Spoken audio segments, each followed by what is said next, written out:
নমস্কার বন্ধুরা, কেমন আছেন সবাই? আশা করি খুব ভালো আছেন। আজকে আমি আবারও চলে এসেছি একটি নতুন ভিডিওর সাথে। আজ আমি আপনাদের বানিয়ে দেখাবো গরম গরম ঘুগনির রেসিপি। প্রথমেই আমি এখানে 250 গ্রাম মটর প্রায় 3 থেকে 4 ঘন্টা ভিজিয়ে রেখেছিলাম। আপনারা চাইলে আরও বেশি ভেজাতে পারেন।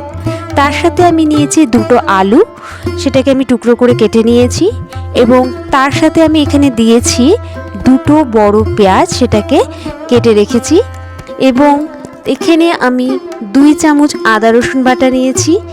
তার সাথে নিয়েছি 3টে কাঁচা লঙ্কা এবং 2টো টমেটো, সেটাকেও আমি ছোট ছোট টুকরো করে রেখেছি। এবার আমি একটা ভাজা মশলা তৈরি করে নিয়েছি। তা এখানে আমি নিয়েছি গোটা ধনে, 3টে শুকনো লঙ্কা, গোটা জিরে, মৌরি, এলাচ, লবঙ্গ, দারচিনি। এটাকে ভালো করে কড়াইতে ভেজে নিতে হবে। যখনই এর থেকে একটা হালকা গন্ধ বেরোতে শুরু করবে তখনই আমাদের এটাকে তুলে নিতে হবে। এখানে আমি 1 চামচ গোটা জিরে, 1 চামচ গোটা ধনে, হাফ চামচ মৌরি, 3টে শুকনো লঙ্কা, 4টে এলাচ, 4টে থেকে 5টা লবঙ্গ আর তার সাথে দারচিনি গুঁড়ো করে নিয়েছি।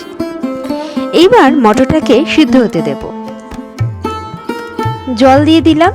দেখুন আমি যেই মাপটা দেখাচ্ছি সেই রকম মাপে জল দিলে একদম পারফেক্ট সিদ্ধ হবে।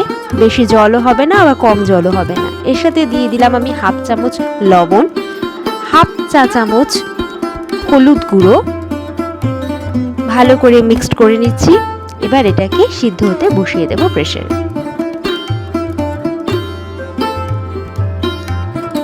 কড়াইতে আমি দিয়ে দিচ্ছি সর্ষের তেল।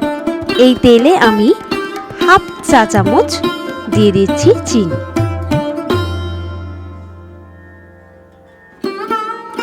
চিনিটা ক্যারামেলাইজড হয়ে গেলে একটা লাল ভাব আসবে, কালার আসবে, সেই জন্য আমি এতে চিনি যোগ করেছি। এবার একে একে আমি যোগ করে দিচ্ছি কেটে রাখা পেঁয়াজ কুচি।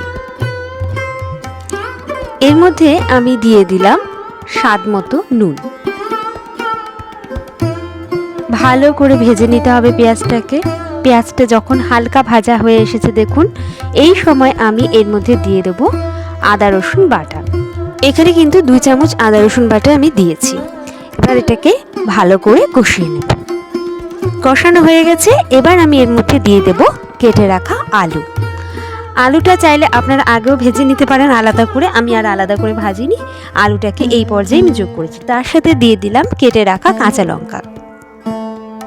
এবার এটাকে ভালো করে মশলার সাথে কষিয়ে ভেজে নেব।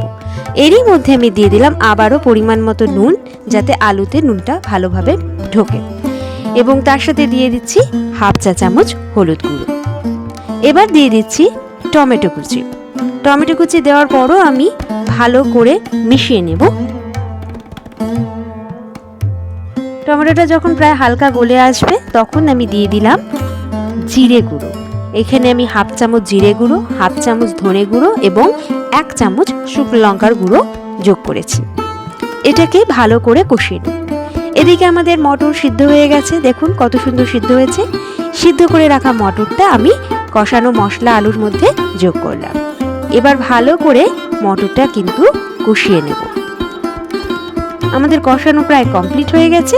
এর মধ্যে আমি দিয়ে দিলাম পরিমাণ মতো জল। তার সাথে আমি দিয়ে দিচ্ছি যেই ভেজে রাখা মশলাটা আমরা তৈরি করেছিলাম, সেই মশলাটা এখানে আমি 1 চামচ দিয়ে দিলাম। এবার মশলাটাকে ভালো করে আমরা মিক্স করে নেব। এবার ঝোলটা ফুটতে দেব। ঝোলটা ফুটে উঠেছে। আমাদের রান্নাটা প্রায় হয়ে এসেছে। তৈরি হয়ে গেল আমাদের আজকের রেসিপি ঘুগনি। আজকের রান্নাটা আপনাদের কেমন লাগলো? ভালো লাগলে অবশ্যই কমেন্ট করে জানাবেন, এবং একটা লাইক দিয়ে সাবস্ক্রাইব করে চ্যানেলটার পাশে থাকবেন। অনেক ধন্যবাদ সকলকে।